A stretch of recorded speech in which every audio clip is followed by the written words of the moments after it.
Get our free ebook now and pass the AWS Solutions Architect Associate and Professional exams. Our free content has helped thousands get certified, and it will help you too. Welcome everyone. Many of you know me. My name is Michael Gibbs, and I'm the founder and CEO of Go Cloud Careers, an organization that's really dedicated towards building the most high-performance cloud computing careers. Today is a very special day. I am here with Andrew Bittner, and he is the CEO of Home DAO, which is an organization that's dedicated towards making organizations more profitable by using sustainable forms of energy, which is such an exciting time. And Andrew is a real sustainability person. He's a professional. He knows it. He knows how to make businesses. He knows the difference between marketing sustainability and real sustainability. And this is going to be a really good show for you. We'll talk about business sustainability. We'll even talk about how it pertains to high power usage environments like cloud computing data centers and other data centers. And it's going to be a really lively discussion. Andrew, could you introduce yourself? And I'm so happy to have you here today. Yes. So I'm Andrew Bittner, and I'm on the strategic development side of Home DAO. And we are really, I think, the first people to take true sustainability, real assets, real infrastructure like solar panels and large installations that really make a difference, and put those into the crypto world. And so we've got a asset-backed sustainable coin, and that is one of the things that we're really trying to transcend the new Web3 world and do it in a very realistic, responsible way with true business professionals and engineers. And super excited to have a conversation with you, Mike, especially about all cloud computing and all the high level usage of energy consumption across the planet. And Andrew, that's so great. And you're on my second favorite topic too, which is blockchain and actual cryptocurrencies, which is something I love, something I've been involved in now for about 8 to 10 years. Done lots of mining, which is not sustainable by any stretch of the imagination, but it's nice to see some of the newer cryptocurrencies are using much more power efficient blockchains. So I'm so excited to have you here today. Now, one of the things that makes you so special is you're about real sustainability. And, you know, this is the kind of thing when I started seeing sustainability marketing about 10 years ago, the electric car. But what people forget is the second law of thermodynamics, which states that energy cannot be created nor destroyed. So I've got a buddy of mine that says, Mike, I'm green. I get this car that gets 45 miles a gallon on electric. And I say, yes, you used a diesel generator or a nuclear power plant to go generate your electric. And guess what? Your car is no greener than my diesel that gets 50 miles a gallon, because a diesel generator generated the electric to charge your battery, and my car has a really efficient 4-cylinder diesel engine that gets me about 50 miles a gallon. We're the same. And they look at me and say, no, but I say, but energy cannot be created nor destroyed. To me, that's marketing sustainability versus what you're doing. Would you agree? Well, I'm going to go 80-20 here with you, because I think the spirit of what you're talking about is the real crux of this, Mike. It's, if you're going to say, I've got an electric vehicle, you do need to look at the entire life cycle of where that electricity came from. And so that's where we 100% agree. I'm a little softer, obviously, being in the sustainability world. I'm really excited about the entire transportation market moving to electricity, because that does two things. Number one, it is a natural progression that we will need to have as a society to have the entire transportation market on electricity. And then doing that provides the requirement and need to build new infrastructure and to look at then the power production and large scale putting on of electrical systems, and those needing to come from renewable power sources. And so those two things play together very nicely. But ultimately, we do need to be asking the serious question that you're asking, which is, where is that electricity really coming from?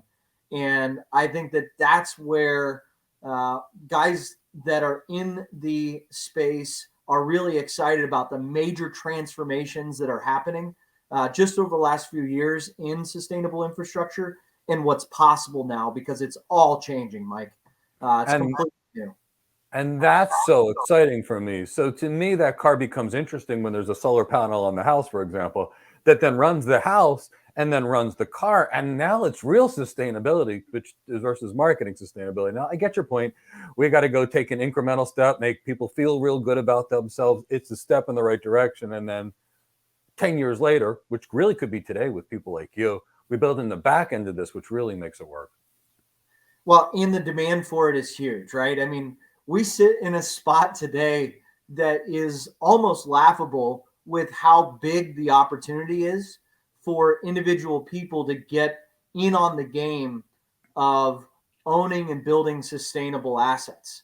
In the past, I mean, if you're addressing this problem 20 years ago and you're saying, "Hey, we need to build a new electrical grid," there's one option, and that is monopoly utility companies going to build the infrastructure. Only the rich can do it, and only the rich have access to it. And somehow, some way, the government's going to get muddled into it as well. And in the world that we live in today, the technology is so advanced and the marketplace is so competitive that now we're talking about microgrids. And I think this is the thing that I want everybody to get into their understanding of how power is produced now, because you don't have to produce power in coal power plants in giant centralized areas. We can produce power on site at your house. You can produce power on site in your neighborhood, in your community. Your business can have its own power on its roof in the backyard. Your house can have it on the roof or in the backyard. Everything can be local, and that completely changes the game, because now you don't have to go through a major utility company. You can just power your house naturally, the way that human beings did it for ever before we centralized the whole thing through monopolies. Wow, that's fantastic. And I absolutely love that, especially in the business that I'm in.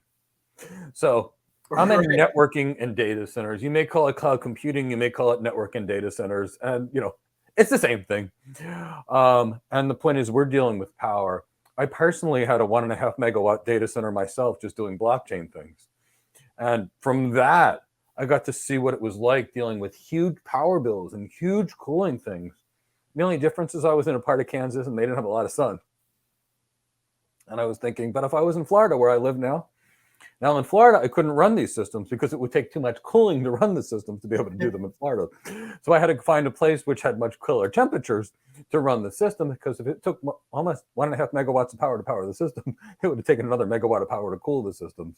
And in a cool place, we could just use fans. So that was my version of sustainability. Plus, they have a lot cheaper electric there. But I love the concept. Like, I would love to have power panels on my house, and love to have battery backup to that, and love to have a natural gas generator to that, just in case anything that goes. So let's talk about, a data center. So I deal with data centers that could run 50 megawatts of power. I mean, that's just extraordinary amount. And these things have huge bills, huge bills. I mean, it could be $1 million plus a month, electric bills or more. Sustainability starts to be pretty interesting. So granted, it'll be different in every part of the world. It'll be different with the climate. It'll be different with the lighting. It'll be different with everything. And the engineering answer is always, it depends. But could we look at a typical 50 megawatt data center? Could we build something that power-wise for under $100 million? The answer to that is yes. The cost effectiveness, especially at scale, and when you're talking about data centers, you're talking about large scale need and large scale power consumption, but it's also relatively consistent, which in the sustainability world is great for design. Everybody thinks of solar panels and they go, oh, well, that's really lumpy because you only get power production when the sun's out.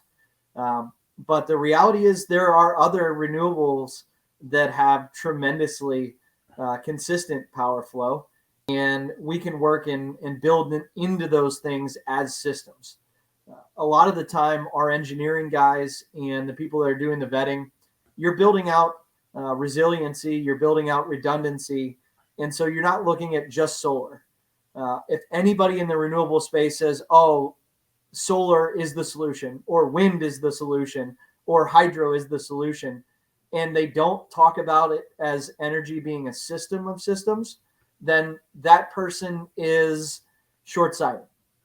The reality is the real guys that are changing the game in the space and sustainability are talking about energy and renewables as systems of systems, and they wouldn't ever design something that didn't have a little bit of everything as part of a solution, especially on something like a data center that needs to have an enormous amount of uptime. We're talking 99.99999% uptime or more, right? So it's all about being able to design for systems.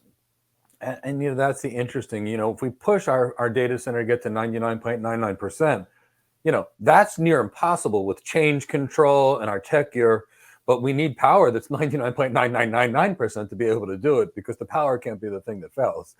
Our technology is already broken enough that if the power fails, then we're really in trouble. And where I live in the best power environment in the world. I live in South Florida, so pretty much every day I get 3 to 5 power surges and a power outage. And but the key is that system. So when I design a data center, and I'm not usually the data center electrical engineer, but we're dealing with 2 power companies coming in. We're dealing with 2 transformers or more. We're dealing with 2 sets of generators and 2 sets of backup generators and 2 sets of battery backup, because that's how we're doing it now. I guess you'd be doing sort of the same sort of thing. Right. Yeah, you're just looking at as much redundancy as you can within reasonable cost and scope, but with a full understanding of there is a service that is being offered by these power facilities, and you got to make sure you take care of the data first. And so you just find balance. And I think that's the key to almost everything in good sustainability as well, is you're just trying to find balance. Sustainability is defined as the balance between doing good for people, for planet, and for profit. And a lot of people don't understand or realize that when you talk about sustainability, you're talking about not just hugging trees. You're also talking about making sure that enterprise, that whatever we're building power solutions for, also can be profitable, so they can continue to pay their bills. Because ultimately, when you start to run the math on these things, these are abundant systems. When you can produce energy that then can produce data, and you can sell the data for more than you can produce the cost of the electricity, you've created an abundant system. Yes. And ultimately, it's just a new form of recycling, where you use one man's trash as another man's treasure. We can do that in our society today. And I think that's a big part of what Home DAO's ultimate goal is here, is to build an ecosystem around these types of infrastructures and make them accessible for everybody, because it just flat out hasn't been that way for the last 100 years. And welcome to the future. It's here now. I love that. So if we can produce our energy, we're not dependent upon anybody. That means foreign government. But guess what? It also means we're not dependent upon anybody here either, which means you've returned the power back to the people. Which, wait, wasn't that the whole point of all these distributed blockchains like Ethereum and cryptocurrency, to take the money out of 4 or 5 people's hands and spread it amongst the whole world? So by combining a real cryptocurrency and blockchain and sustainable energy, you're giving people the power to take control of their lives and businesses. I heard a podcast maybe about a year ago, and it was some really intelligent people talking about how once you get bit with the Bitcoin bug, you start to realize how important decentralization really is. And you start to see decentralization everywhere. And you start to realize the freedom that comes with not depending on centralized organizations. And then realizing that although it does come with a little bit of accountability and responsibility, that freedom is incredibly significant. And I think that's what's one of the most exciting things about being in the sustainability space, and also understanding the crypto space, is that we are compounding freedom on freedom here. We're compounding the ability to produce your own power and to not be under the control of others' power. And so it really is something that is truly near and dear to our heart, for being able to impact people's lives. And you know what? Here's why it matters. So what we do here at Go Cloud Careers is educate people so they can have financial independence in the world's greatest careers. You know what? We love cloud computing at Go Cloud Careers. It is legendary and changes the world. It's the best for digital transformation in the world. We designed and built our own cloud. You know why? The cloud providers wanted $400,000 over 3 years, and we did it ourselves for 11,000. So, that's the key. So, and I love the cloud providers. They're great at what they do. But the key is if you can do it yourself and you have the skill and the tools and the equipment, sometimes you can do it better, faster, and cheaper. Because besides, the power company has to make money. They have to pay their employees. They got to pay all their trucks. They got to transport that stuff over wires, which lose signal and power over time. That's expensive. It's tremendously expensive, Mike. So you hit on two things there that I think are huge topics for your audience to understand. Let's talk about the infrastructure cost of the traditional grid. People talk about the grid all the time. Everybody knows that it's crumbling. The thing's been around for almost 100 years in most locations. And you're literally talking about every single storm, especially down south, right? And especially as our weather is starting to pick up and get even more and more wild every year, you're talking about thousands of miles of power lines that are kept up by rickety wood. And you're seeing things catch fire. You're talking about the insurance on all these things and keeping that up. Or you can just have a power plant that directly connects to your walls and there's no lines, there's no maintenance, there's no overhead. It's just impossible in the future that everything isn't going to be sustainable. I actually go to this yoga studio in Juno Beach, Florida, and I've been there forever. It's native yoga. I know the owners. It's the best I've ever seen. When I leave there, I often walk to the beach because it's across the street, and I park my car because I can't walk very far because of a foot injury in the parking lot. And there's all these wires, and here's what you hear. You can literally hear the electric and the buzzing 50 feet away. That can't be good for you. It's That kind of electromagnetic radiation.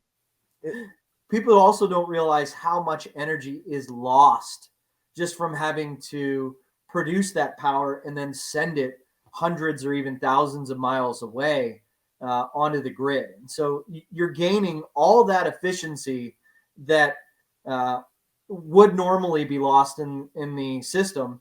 You can gain it all by just producing it right there on site. And that's why these sustainable power plants are so cheap. But Mike, nobody really understands or knows about this because you don't see it and you certainly don't hear about it because the lobbies from the major utility companies are trying to still convince people that even if you buy solar, you have to put it in through their grid. And that's the furthest thing from the truth. That's one of these things that they wanted to try to control. But reality is they lost all those battles in court because it's insane to have to ask a competitor if you're allowed to build something on site to power your own house. Somebody actually came to my house and knocked on my door. I don't know how he did so because I live in a gated community. He said, I'm going to save you a lot of money on your electric. Here's what we're going to do. I'm going to set you up with solar and it's going to give you power credits at the power company. I said, wait a second. I'm going to go spend a fortune to get a credit at the power company, and it's going to take me 18 years to pay me back. And he's like, yeah, isn't it a good deal? And I'm like, no, this is not a good deal. This is about the worst thing I possibly could do. Now, if you made a way to make me energy independent, give me solar, give me batteries, give me some natural gas power in case all that fails, I'd have been ecstatic. Well, but that was the solution. He's basically handcuffing me to somebody else. This is the utility companies clinging to the final straws of power that they have because they're going to go out over the next 3 to 5 years and they are going to try to convince everybody that they're going to build the greatest renewable power plants that the planet's ever seen. And then they're going to still try to set you up where you're renting that power for the next hundreds of years from them in the same exact worthless business model where you never own anything, or you can just build it and own it yourself. And one of the things that our Home DAO ecosystem is trying to do is create those financial vehicles, just like you have a mortgage for your house, so that you can actually own your house rather than having to rent it. We want to do and set up the same financial vehicle for this infrastructure that's sustainable. And so that's been our main goal. And that's where our major success is going to be. Because when you have the financial vehicles there for the ecosystem, you can really go nuts.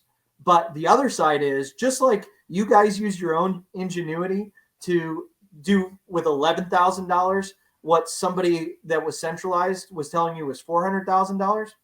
We want that same type of innovation to exist in the Home DAO ecosystem as well, with inventors and sharing ideas, so that we not only have the financial ecosystem to make it viable to invest in the infrastructure, but also so that there's a sharing of information so that people can go and utilize the best ideas on the planet and do it in their own backyard, and streamline those processes as well, so that it doesn't become centralized, so that we have this sustainable mindset and we're all together as we're building it. Yeah, and that works everywhere. So I'll give you the world of cloud computing. So Amazon tries to tell everybody, centralize your stuff with us. We can control everything and you'll be safe. Use a couple of our data centers in a couple of our regions. Now, Amazon had 4 major outages last year, and two of them took down half the world. We've been saying, look, never put your eggs in one basket. You gotta be crazy. Stake half of it as Amazon and half in Microsoft. If Amazon goes down, guess what? You got Microsoft. If Amazon wants to raise your rates, you can say, bye, Amazon, I'm going to Microsoft, or vice versa. So it's about control. It's about putting the power back in that business and not letting somebody become slaves or handcuffed to you're here and you can't leave anymore. So yeah, the power companies are doing it. The big tech companies send lobbyists too. The phone companies, the internet companies want to do something, so the phone company sends a lobbyist to make it illegal. Then the cable companies send a lobbyist to lobby against the phone company. It's crazy. Put the power back in the people. I was going to ask you something about power loss during transmission. So for most things in physics, the force decreases with the square of the distance. So realistically speaking, you go 2 feet, you've got 1/4 of the power than you had before. You go 8 feet, you've got 1/16 of the power, etc., because it's an exponential thing. How much power do you need to generate? I bet you it's 10 to 20 times more power that you need to generate to try and transmit it over the wires, if not more. Yeah, it is a pretty significant loss. Now, most of your power that we're talking about with the traditional grid is alternating current. Yes. And you're dealing a lot in the computing world with direct current. Yes. And so it's the AC versus DC thing. DC really gets hammered by distance. Alternating current, not as much. But I've seen statistics, depending on how bad the grid is, you're talking about between line loss and just the fact that if you don't use electricity, it just leaves. I've seen stats that say somewhere between 65 to 70% on the high side is what doesn't get used when we're running it through the traditional grid. Wow. And again, it's just enormous inefficiency that when you do it off site, you're not having to deal with. I mean, 2/3 is wasted. Gone. So we only need to produce really 1/3 of it, is what you're saying. And the reason that you can't on the traditional grid is because then you'd have massive brownouts in different time frames. Right. And so the utility companies have spent a ton of money over the last decade with all these new sensors and trying to get the data and understand what their demands are across all these different facilities. And the reality is all these sensors have told them that their grid stinks. And that no matter how many sensors they have, ultimately there's just so much line loss that you have to build things on site. And it doesn't make any sense to go build on site coal power plants in the back of somebody's yard. And so renewables are not only cleaner, but you also can build them in small containers right on site in these microgrid solutions. The future's staring us into the face. And the reality is that we need to rebuild the grid. And the thing that drives me crazy, Mike, is I see governments starting to pour billions, and I'm talking major billions of dollars into infrastructure. And the bipartisan infrastructure law that was passed in November was basically a free handout to the utility companies to go upgrade their lines, thinking it was for public good. And the reality is, if they would have just put that into building actual power plants on site for communities, it would have gone and solved the problem, and you would have gotten energy out of it, rather than just trying to fix a broken grid. Well, there's a way to fix things, and there's a way that you look at it from a business perspective versus a bureaucratic perspective. They're not necessarily the same. They're not the same, and it's understandable. I don't blame our legislators for not being able to see the future in a way that we're able to in our perspective. But I get a chance to sit down with communities every day. So my role in the organization is to sit down with cities. It's to sit down with K through 12 school districts that are saying, hey, look, our community wants to go renewable. We heard that it's less expensive than the grid. We heard there's resiliency advantages. We've experienced, I was just working with a school district up in Wisconsin. They had 30 power outages last year alone, and they had to send kids home 11 school days because of power on their grid. It's insane. And so we were able to put in a new system. They're getting power cheaper by 20%, and they've got a 99.99% uptime. So you're talking about just a complete world of change. And you're talking about now curriculum in these classes. These kids are seeing and experiencing renewable energy. They're getting a chance to learn about how solar power works. They're getting a chance to understand, hey, there's jobs in this. You can become an electrician. You can get into a really solid business. And there are so many other different things that this world of sustainability opens up in this clean economy that can get really macro level beautiful for our entire system. And it's not hugging trees, and it's not Green New Deal. This is as center as it gets. It's good for everybody.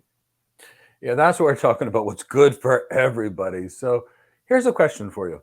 In the places like Alaska where it's freezing, can we capture some good solar power there 6 months of the year, or wind in the winter? Is it feasible? It's feasible. It's not going to be nearly as effective as in Florida. Okay. Right. So it just depends on, even in Alaska, which is a massive state, it just depends on where you are. And so you just do the engineering, you figure it out. But one of the crazy things about solar panels these days is they've gotten so good, they can operate pretty darn well at night as well, too. So it used to be that you were at 100% during the day and 0% at night.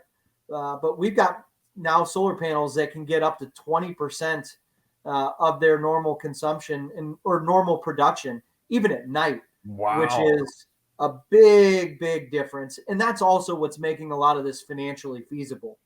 The reason I was asking the question was, in the data center world, the amount of heat we generate is so high. Microsoft actually experimented with putting something under the ocean to try to use the ocean to cool it. And they found out that they had much greater uptime because the system stayed cool and it used much less power, and the servers worked 30% faster.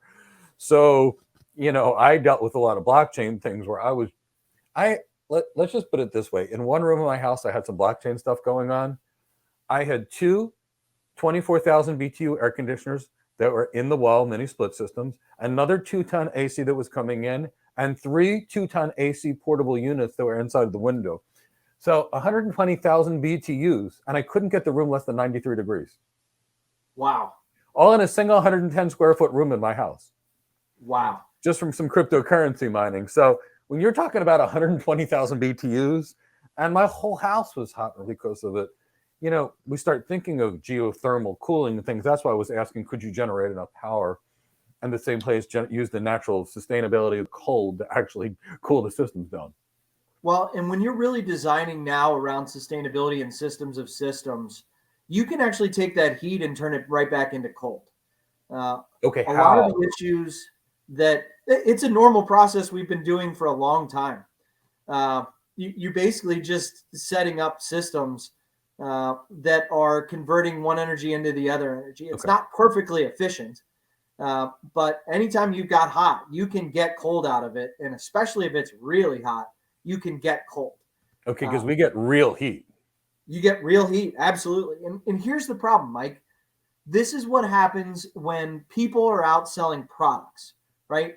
If you go to an HVAC guy to solve your data center problem, he is going to sell you air conditioners. If you go to a sustainability engineer, they're going to solve your issue by building you a properly designed, holistic sustainability power plant. And that's what hasn't existed. There's not a lot of those engineers that are in the world. We've been collecting them within our ecosystem. And so we've got some of the top engineers in the world that are looking at things this way, and it's transformative. And so you just have to start thinking differently and start thinking everything is a system of systems, and stop buying products and start asking, what is the solution? Andrew, you've said so much for so many industries. I called a security company and said, explain your security solution to me. And they said, our firewall is this fast and does it. I'm like, no. Tell me the solution. What happens when the hacker comes in? Where does the traffic go? What hits what? How does this work? How does this work? The box does this. And I said, look, I don't need an engineering overview of the box. I need an architect perspective of how does it work? Couldn't get there. And, it's funny because I worked at Cisco for a long time. And prior to Cisco, I worked at a tech company that produced some of the world's greatest product, but they sold boxes. Cisco sold a solution. And I remember meeting a Cisco sales rep one time in the Dallas airport, and we had lost like the last 40 deals to Cisco. And we won every time on the bake-off because we always had a better product, but we lost every single time. And I said to the sales rep, I said, how do you guys do it? He says, Mike, he said, you Riverstone people sell boxes. He says, yeah, it's a great box, but you sell a box. They don't need a box. They've got a business problem that needs to be solved. We solved the business problem. And I went, oh. And when I learned that 20 some years ago, it changed my life. It changed the way I work. But that's the key. We don't want boxes. We want a solution. Yeah. And the power company has been selling electricity. The HVAC companies have been selling electricity. And unfortunately, for the last 5 years, solar companies have been selling solar like it's renewable Jesus. And it's not. It's part of the solution. And I think that's one of the things that we're really focused on communicating. And I think why I was kind of brought onto the Home DAO to be one of the mouthpieces is because I'm living this every day, building these things for communities. And Home DAO is all about that system of systems, because we also understood that it's not just about, hey, let's go hug a tree and do sustainability. We also realize fully that the cryptocurrency world and decentralized finance is the opportunity to change the game when it comes to funding infrastructure. And so now we're talking about not only a system of systems in power production, we're talking about sustainability being much more than clean energy. It's also the financing of that infrastructure. But Mike, we're also talking about solving basic needs of humanity through sustainability. We're talking about building local on-site food for communities and for homes. We're talking about having access to the internet. We're talking about building energy efficient homes that you don't need to build air conditioning systems in, which actually use 30 to 50% of your electricity. And you have to have all these blowers and all these mechanical things that go bad. Reality is you don't need them. We did for time. A period of time we did. And that time is no longer here. And we can advance and grow and build all these things. And so that's one of the other reasons why I'm trying to make sure we get the word out about what's happening with Home DAO, is because it's just as much a mission and a movement as much as it is a systems solution in and of itself. But to me, that's why it's so exciting speaking to you, because you're doing real sustainability. Here's what I call fake sustainability. The cloud providers love to do this. They say, we are green. And then when you ask them how they're green, they say, well, the customer used to have to buy 10,000 servers, and now they don't. And then we say to the cloud provider, but you bought the 10,000 for them, the same 10,000 that use just as much electric. And then they say, well, compared to this data center, and I say, well, 50 years ago, yeah, but today they run the same hyper-converged data center you. So you're not green if I don't buy 1,000 servers and you buy the same 1,000 servers for me. That's just marketing. It's marketing. Well, and the utility companies play the same game too. They have what's called a virtual PPA. And what this thing is this is a virtual agreement on paper that you're going to buy power from them for the next 20 years. And they're going to give you the power from a renewable power plant. Well, the dirty secret is that they are also building power plants that are sustainable because they're cheaper. And what they're doing is they're slapping giant wind farms in the middle of Oklahoma, passing that all through, running it thousands of miles, and so that they can get all the upcharges and pay all their people to do all the maintenance. And the reality is the future utility companies are nothing but maintenance companies on their own existing lines that they get to bill you and add their tax on top of it. So everybody is playing these old games. And the reality is, guys, the decentralized world is here. We can help you build it. You can have it in your own backyard. We can help you finance it to where you actually own the assets. You free yourself, and you can actually see that all this stuff is real and backed by something real as well too. So it's just a new world. We like to say we're transcending the old world. We don't need to remake or rebuild or knock down anything. We can just literally just boom, transcend it and live on a completely new plane of playing field here. To me, that's just so incredibly exciting. Live on a plane where you own your own power. You're not dependent upon anybody. Somebody always wants to raise your rates. Who cares? Who cares?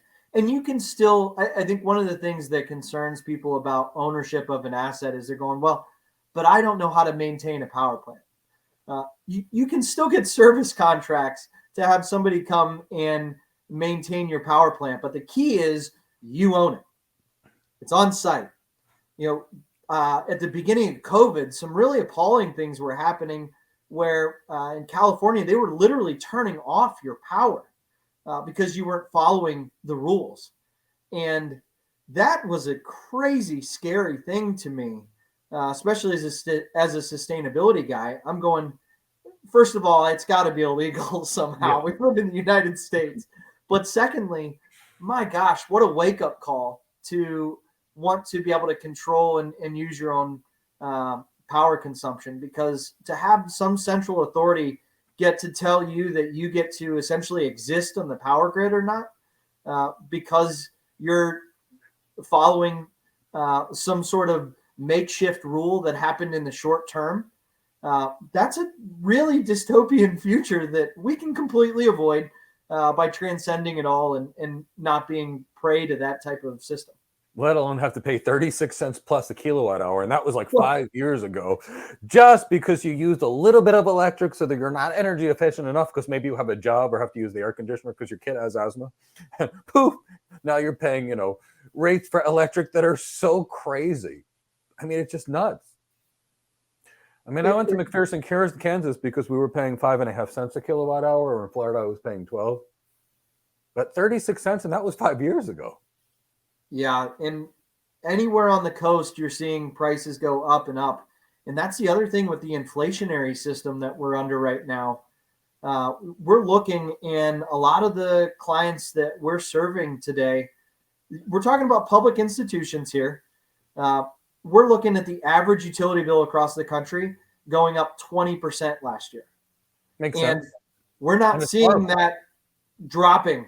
No. It's not like it's going from 20 back down to 1. We're looking about year over year significant increases in inflationary cost on energy. And if you own it, you know what the inflation is? 0%. And the reason I say 20% is reasonable, because we've got about 22% inflation on fuel. In fact, the Fed just raised rates and they did it again right now. And here's the thing, I think we're headed for a recession. We had that first negative quarter of GDP growth. It just happened. These interest rates, realistically speaking, this is scary. I think we're going to have a recession. I think in the next 2 to 4 quarters, if we already aren't one. We've had pretty much a bear stock market. We've had about a 20% correction in the NASDAQ already. We're starting to see, some about 15% on the Dow. So, I don't think they can keep this sustainability. Fuel has got expensive. We've had some laws and regulations that affected our power supply. It made us much more dependent upon foreign oil, which became much and much less available. And now we've got a war which further exacerbates the problem. So I don't really think there's a choice other than having your own sustainable energy. There's a lot of things that are happening in our world. And the reality is, I sit back and look at this as a sustainability expert, and it blows my mind that humanity 100 years ago was more capable to deal with the change than we are today. 100 years ago, people could still eat the food out of their backyard because everybody had some sort of sustainable food production. They weren't completely reliant on electricity. You look today, and 80% of America is going to be shut down in fighting over food and electricity if some of the smallest things even happen. And that's something that can be completely avoided, again, just by simply grow a little bit of food on site, have a little bit of power production. And when I say grow food on site, if you're talking and hearing this from Minnesota, let's talk about being able to just grow this indoors, guys. There's LED lights now. You can grow food indoors 24/7, 365, enough to be able to take care of your basic needs. And you can do that a heck of a lot cheaper than going to the grocery store as well, too. The economy of scale has all dropped on this stuff. It is cheaper. You just have to go out and look for it. And that's one of the other things that we're trying to really make happen in this Home DAO movement, is just bring this awareness there, because it's 2020. We should have flying cars by now, let alone at least be able to power our houses and feed our families by ourselves without relying on massive centralized systems. And if this recession comes that everybody's talking about being possible, I certainly don't hope for it. But if it does, I don't hope for it either. I think it is a really good idea for as many people as possible to jump on the bandwagon of being able to support themselves and be accountable.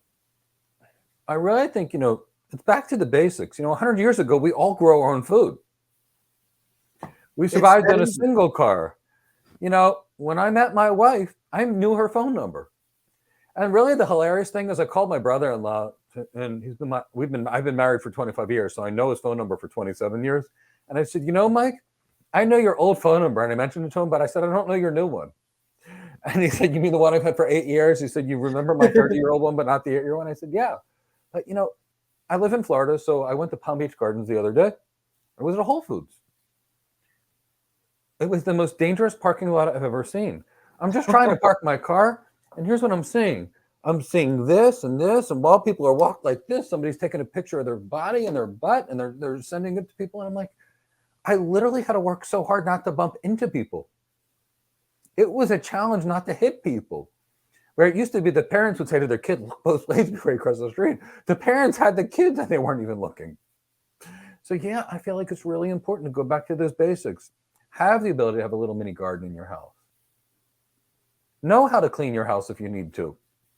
Know how to cook. In case of restaurants. Some basic things.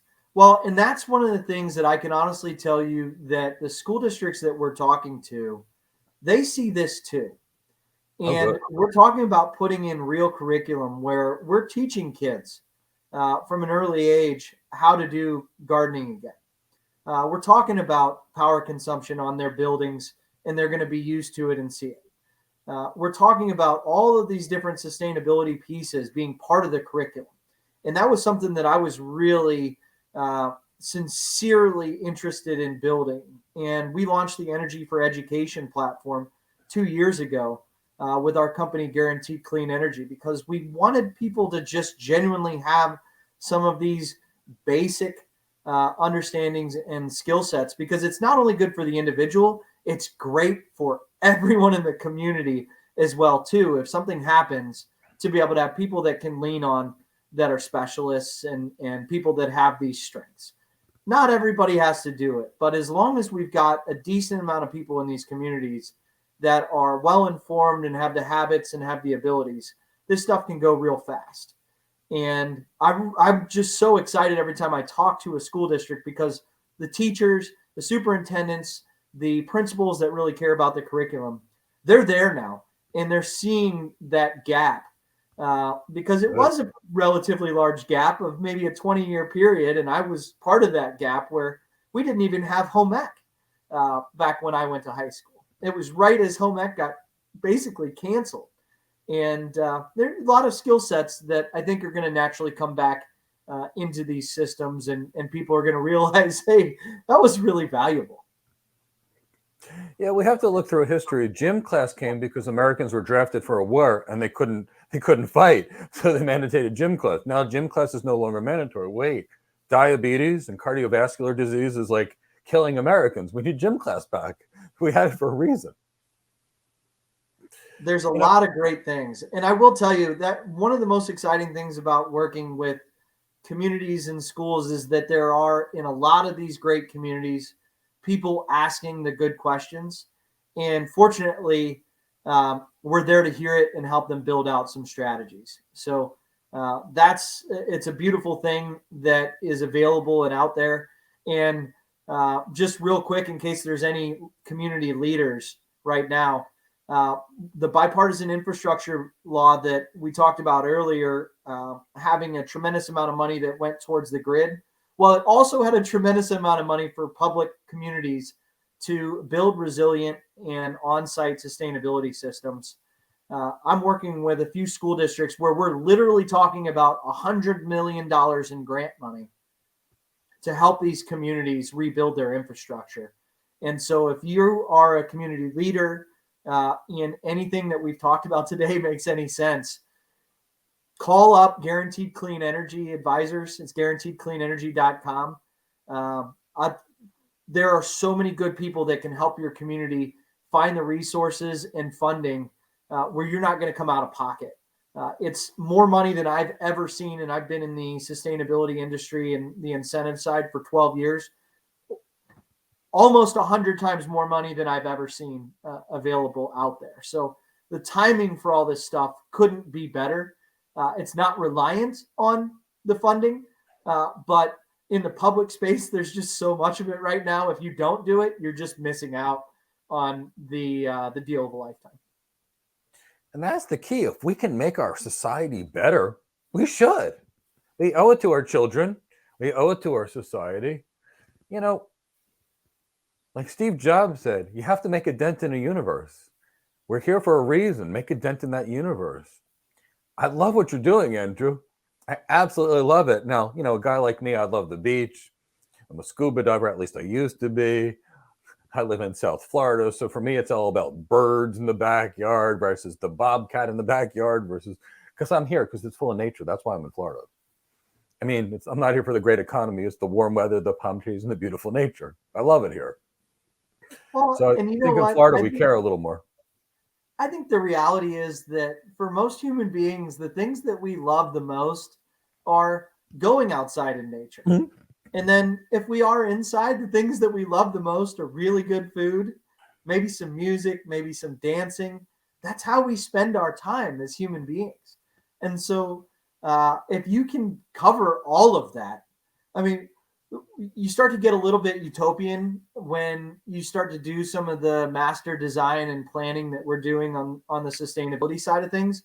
But it's kind of like, hey, Mike, if you own your house outright, if you own your power consumption, if you own your food production, do you really have to have a job? No. Do you really have to go and spend all your days toiling at somebody else's business? Or could you just be on vacation all day long and do what I do when I'm on vacation, which is go play in nature, eat really good food, and sing and dance with my friends?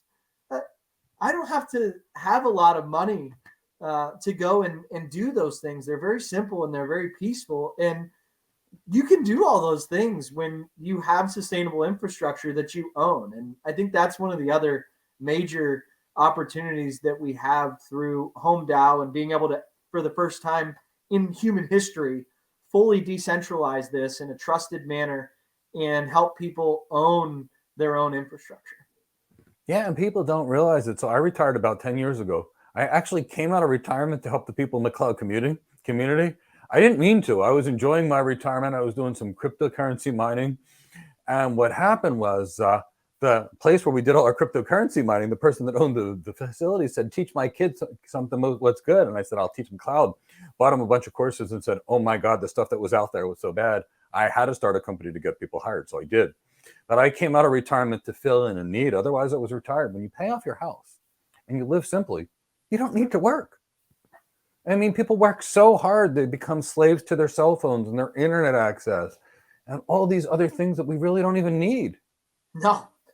Well, and you start talking about doing some Bitcoin mining, you've got a sustainable home. We're looking at models right now where you can get the infrastructure funding needed from the Home DAO to enable you to then build a sustainable house that also has a mining rig, that also has its own power production through energy systems of systems like wind and solar, for example, and batteries. And you're talking about literally a system that is so efficient and effective that you're making money by owning your house, not just paying itself off and owning the asset, but we're talking about home ownership in that system being able to be so abundant that you're able to make money on a monthly basis by owning your home because it provides so much value to the community. This is a new paradigm that Really is possible now. I mean, it's possible if you own money to make money paying the electric bill of mining Bitcoin. And now with renewable energy, you could literally live off that and never leave your house. Yes. And the missing piece in all this, Mike, was no one was funding it because nobody, I can't say nobody. The system was set up to where it was very challenging to have the funding capable to free yourself. And what we're doing is completely making that open sourced and streamlining the process so that it's easy access, it's accessible to the average human being, and that you can come in and be part of the ecosystem and not only free yourself, but also be part of a community and be part of an ecosystem that as it gains more abundance and more wealth, that the ecosystem itself grows, and thereby all of the token holders in our Home DAO also are able to benefit from that movement and mission, also having more resources. And so it's just an amazing time that we live in, especially for a sustainability guy. And the fact that the sustainability innovation happened at the same time as the innovation in blockchain happened, to me is like just the ultimate invisible hand looking out for our society to be able to take us to the next level. And I'll quantify what we're actually talking about here. So I have a friend in McPherson, Kansas, which has some of the cheapest electric grids in the country.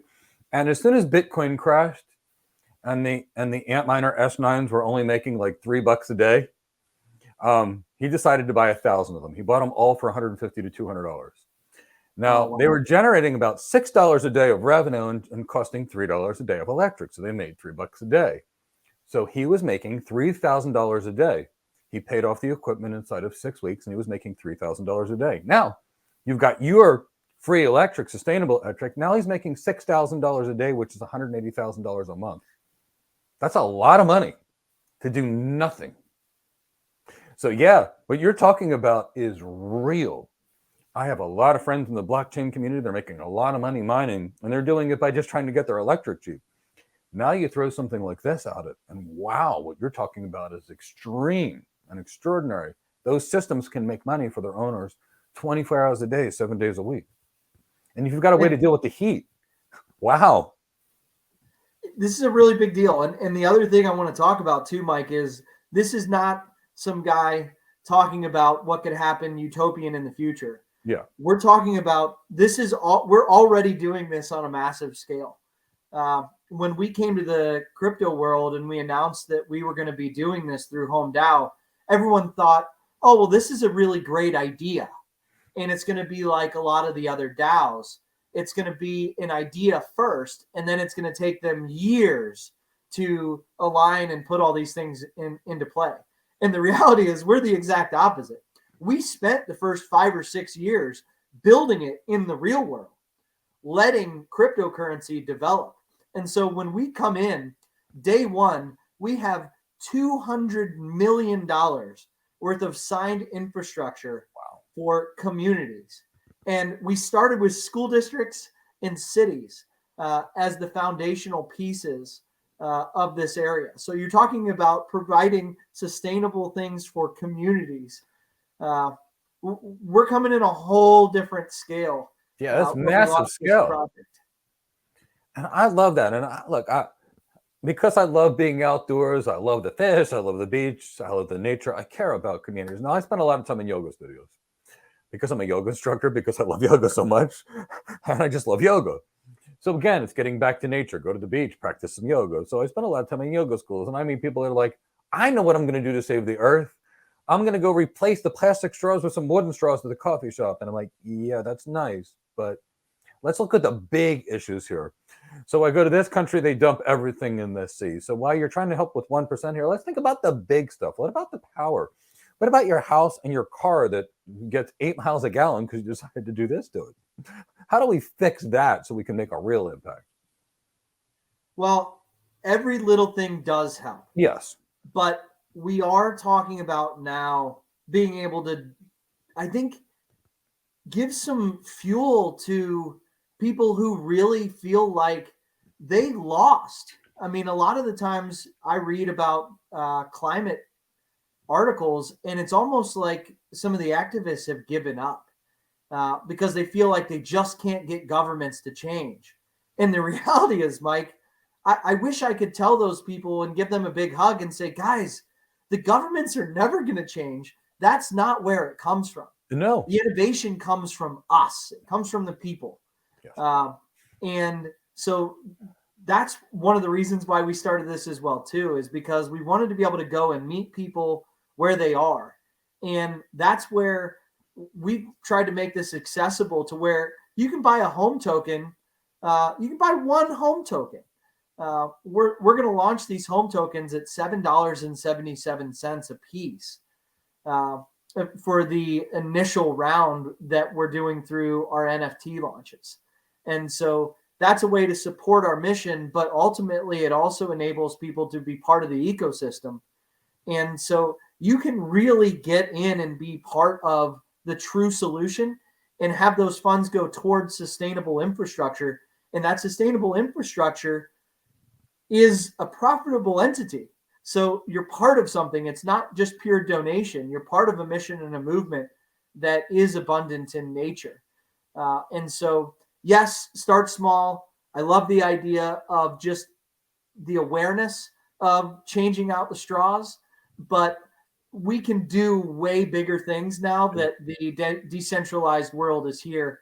And understandably, we just launched this year. So it's going to be 2 years until everybody knows about it. But let's keep spreading the word that it's possible. This year, and you've already got $200 million of signed infrastructure contracts? Mike, this is one of the biggest things I've ever been a part of. It's extraordinary to me. And look, the point is right. When people don't come, I used to practice medicine. So that's really my background, internal medicine. And, to me, it's focused on big stuff. So my patients would come in. If I could get my patients to lose weight, stop smoking, and exercise, chances are I could get them pretty healthy. And when the student says, like, Mike, what about the vitamin? Yes, take the vitamin, but make sure you exercise, stop smoking. Mike, I want to still smoke. I'm not going to exercise and I'm going to eat pizza 4 times a day. Is the vitamin going to help me? Well, it might make you die less fast, but you're still going to die. So, and I was a paramedic firefighter. That's how I paid my way through school. There were 2 sets of us. There was those of us that saved lives. I was one of them. Somebody come in, they'd have an injury.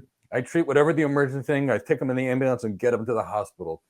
I watched one EMT one time that was treating boo-boos on the person's finger. Instead of shoving them to the hospital, they delivered a dead patient to the hospital. Now, they looked beautiful.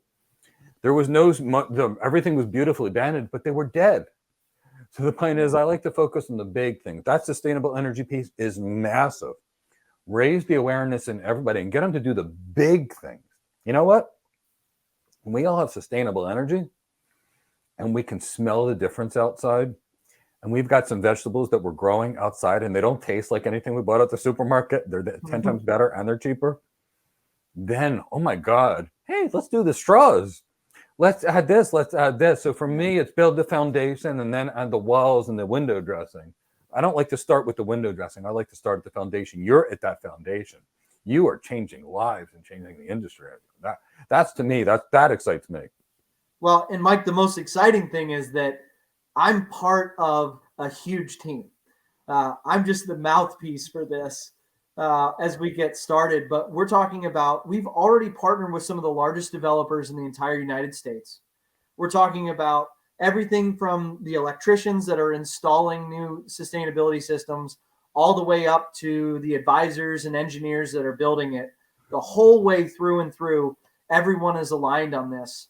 And we're talking about the opportunity for every single individual that believes what we believe, that they would be better off.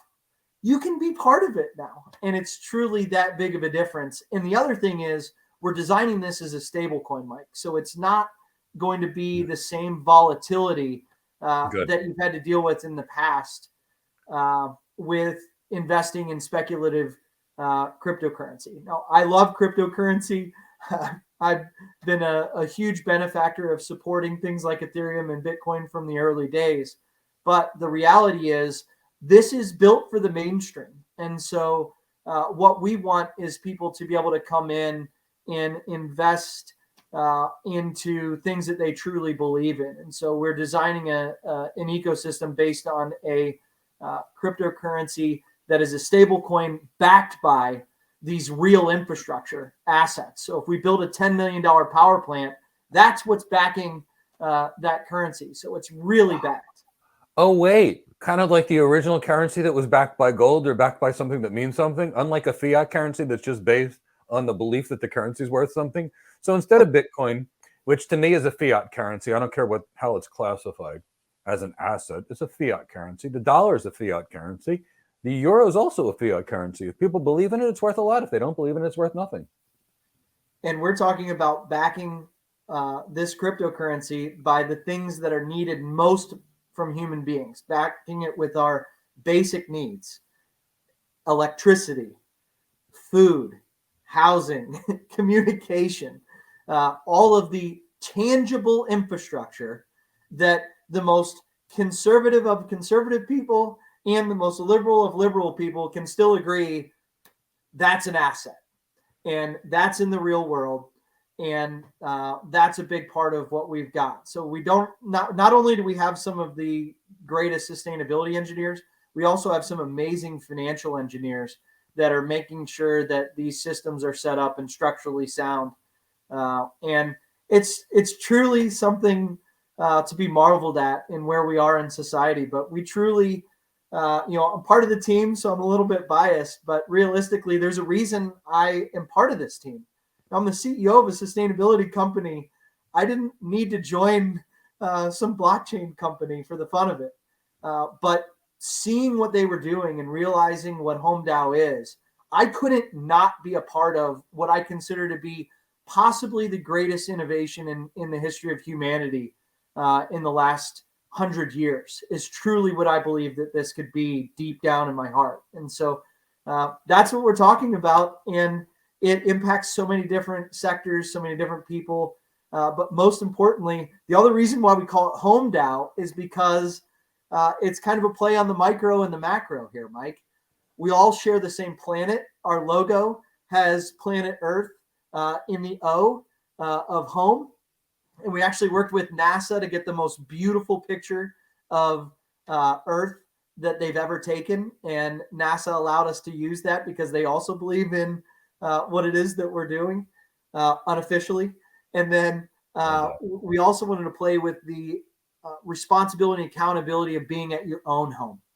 So not only do you have your own home managed and decentralized, but we all share that same home of a planet. And so that's what we really believe in. And I think it's more than possible. We're doing it. So we're now at the point now where it's like, hey, everybody, we built it for you. Let's come play together. We all share the same planet. You want to know something that's really interesting? I tell it to my students all the time because I've got students in every country in the world. Genetically speaking, you and I are 99.9% similar. Me and somebody in Cape Town, South Africa are 99.9% similar. Me and somebody in Israel are 99.9% similar. Me and someone in Ukraine are 99.9% similar. Me and somebody in China are 99% similar. So yes, we're sharing the same planet, but we're sharing the same genetics too. Yes. We have to take care of each other. We must do it. We owe it to this concept of conservative, liberal, this, that. It's nonsense. It's silly little individual lines that are nonsense. It's trivial. We share the same planet. We have to help others. We have to make society better. We have no choice. Otherwise, where are our kids going to live? And our kids' kids and our kids' kids' kids? Or my cat? Where are they all going to live? So, I really want to thank you. You've brought so much and shared the world about real sustainability. And I really want to thank you for that, because it's real sustainability versus marketing sustainability. And what you're doing can change lives, improve people's families, improve people's finances, improve people's businesses, and make the world a better place. So it's not that often I get to talk to somebody that's doing that many good things all at the same time. Andrew, I'd like to close this. Is there anything that you want people to know about you, your company? Tell people how they can make a better decision in their house, build their better businesses.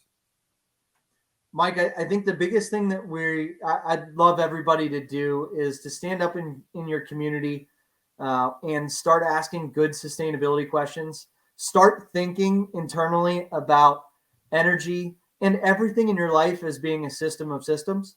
And then if you feel called to come help our mission, or you want to be part of the initial drop, it's an unbelievable opportunity right now for everybody that wants to get involved early. So you can go and find out about our NFT drop and more about our project at thehomedao.com. It's also, our Twitter handle is @thehomedao, and there's plenty of places to get involved. You can get in our Discord and contact us in so many different ways.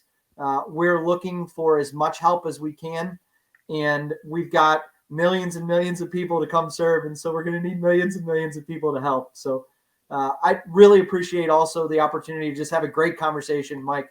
This is a great platform, and you're doing a great thing here on this podcast. So thank you for having me.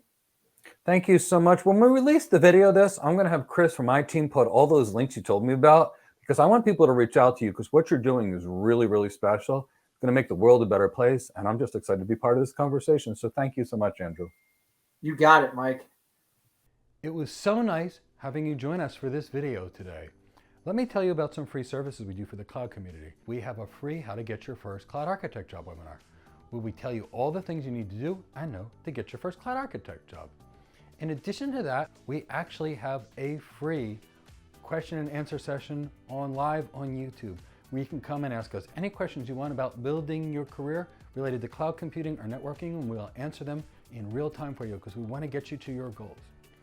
Several more times per week, we have guests from industry experts that I've known for decades, that are movers and shakers that have changed the world, that can give you information so you can build the best career. I invite them periodically. They are on my show.